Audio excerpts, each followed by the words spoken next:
How's it going everyone, this is MindBlank, welcome back to my channel, and this is Ascension, the completely custom built Ryzen powered build. I wanted to make a custom PC for some time and I finally got my chance with this. Let me tell you, designing, building and assembling a custom enclosure is damn hard. Also, I'm not going to pretend this is anywhere near perfect. It has dings, scratches and areas that could have looked a lot better, but this is my first endeavor of this type, so cut me some slack please.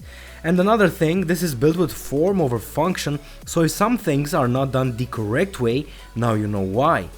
The system is powered by the RYZEN R7 1700X CPU, an ASUS Crosshair VI Hero motherboard, 16GB of Trident Z RAM from G-Skill running at 3200 MHz, and a water-cooled GPU. The GPU itself is not important, it's about the water-cooled graphics card concept for this build, but just to keep all things AMD I went with a Radeon RX 480. As for the SSDs, this is what I had for spare, so that's what I used, hence the tiny 60GB drive which is solely for Windows.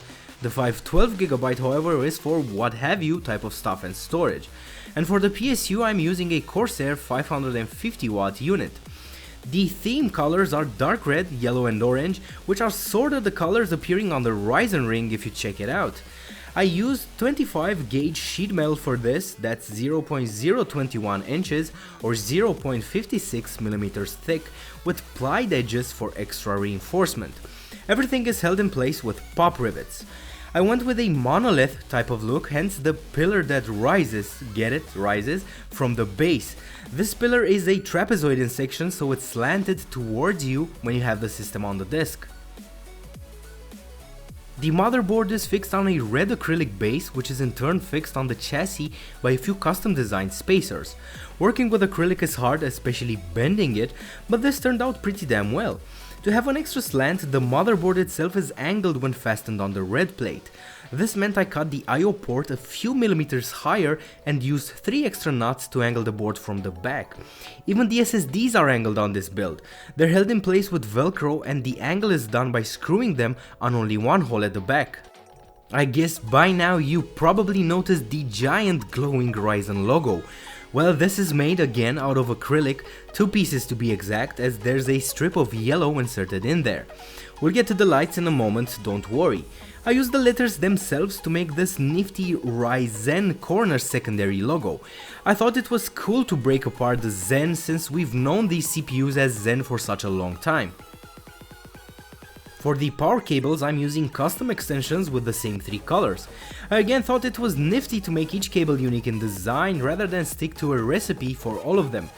This might be however the first time in history where ketchup and mustard cables will not look out of place, so I left them as is for the SSD's power.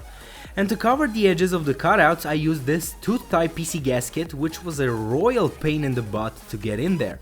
I know this would have looked much better with something like the NZXT Kraken X52 or X62, or I could color its ring in the Ryzen ring colors. Yeah, I agree that would have been awesome, but I don't have one, so I stuck with the Noctua NH-D15S, which handles the overclocked CPU just fine. Of course we have RGB in here. First, the light up Ryzen logo.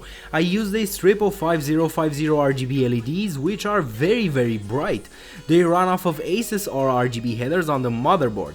I soldered connectors to their ends and that's pretty much it, they just work. You just plug them in and that's it. The second strip of light is not so in your face. I went round the motherboard behind the red acrylic plate. As you can see, these make the back of the board shine, which is exactly the effect I was looking for. All lights are controlled via software through the Aura program. You might be wondering why the base is higher than it should be. Well, initially I wanted to place the rad on the front side, but due to how difficult this was to pull off and still make it look good, I settled for this top mount. It gets cool air and exhaust inside and is then removed by 2 extra fans that I've placed on the back panel. In practice, this works very well and doesn't impact the PSU at all, which draws air through the holes I made on the bottom of the case. And the whole thing rests on 4 metallic red feet and the enclosure is short enough to be kept on a medium-sized desk, having less than 20 inches in depth. The inside is painted black and for wire management I use Velcro to keep loose cables nice and neat. I didn't bother with every cable since there's plenty of room here, so just for the main ones. And of course, there's a large cutout here for easy access and to allow the back fans to pull the warm red air out. There's also a motherboard cutout made through the metal pillar and acrylic red base. You'll also note that there's no power, reset button, drive activity LED or front mounted USBs. I could have done all of these, but the Crosshair 6 is the perfect motherboard for a build like this. It has a built-in awesome power button, reset, retry and save boot buttons.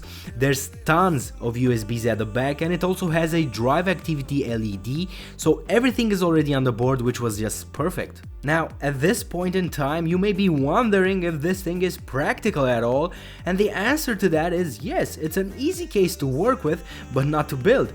Getting everything in place took me just shy of 1 hour. Naturally, everything's pretty cool since there's not much airflow to be spoken of. It's also pretty damn sturdy and not very heavy. So yeah, all in all, I'm pretty stoked about the way it turned out. Yeah, I could have been more careful not to have scratches in some places, and the metal work could have been done better, I totally agree. But I'd have no qualms in running my parts on this enclosure on a daily basis. I hope you guys enjoyed the A-ZEN-SION, my crazy Ryzen build. If that's the case, I want to see your comments, questions and suggestions down below as usual, and a big thank you for supporting this channel by subscribing. See you next time everybody, bye bye.